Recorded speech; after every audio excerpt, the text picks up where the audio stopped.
ప్రార్థన. పరిశుద్ధుడు పరిశుద్ధుడు పరిశుద్ధుడు అయిన తండ్రి, స్తుతి వందనములు స్తోత్రములు. వీరిని నీ వస్త్రపు చెంగు మాత్రము ముట్టనిమ్మని ఆయనను వేడుకొనిరి.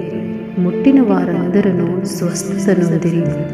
మహోన్నతుడు అయిన తండ్రి, దివ్యమైన వాక్యము ద్వారా తృప్తిపరిచినందుకు స్తోత్రములు తండ్రి. విశ్వాసముతో ప్రభువా నీ ప్రేమలలో నీ సన్నిధానములో ప్రార్థించుచున్నారు. నీ వాక్యం మీద వారు ఆశ పెట్టుకున్నారు తండ్రి. యెహోవా రాఫా, స్వస్థపరచు దేవుడు నీవే కదా తండ్రి.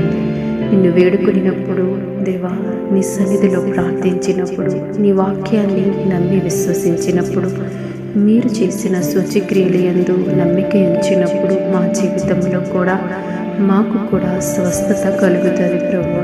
ఎవరైతే ప్రార్థనలో ఏకీభవించి తండ్రి, నాకున్న బలహీనతను బట్టి అనుదినము నీ సన్నిధిలో ప్రభువా మేము ప్రార్థించుచున్నాము, మా ప్రార్థనకు మీరు జవాబు దయచేయండి దేవా. విశ్వాసముతో నీ యొక్క వాక్యాన్ని నమ్మి నీ యందు నా దృష్టి నిలుపుచున్నాను తండ్రి. నన్ను స్వస్థపరచు ప్రభువా అని ప్రార్థన చేయుచున్నారు.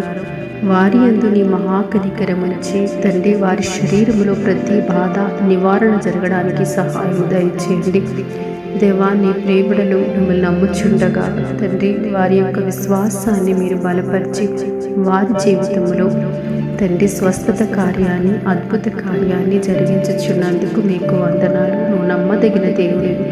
నీ ప్రేమలను అనుదినము ప్రార్థిస్తుండగా వారి యొక్క పరిస్థితులను మీరు మార్చి వారి యొక్క ఉన్నతమైన ప్రభువా తండ్రి స్థితిలో వారిని ఉంచమని క్రీస్తు ప్రభు పేరట ప్రార్థిస్తున్నాము తండ్రి.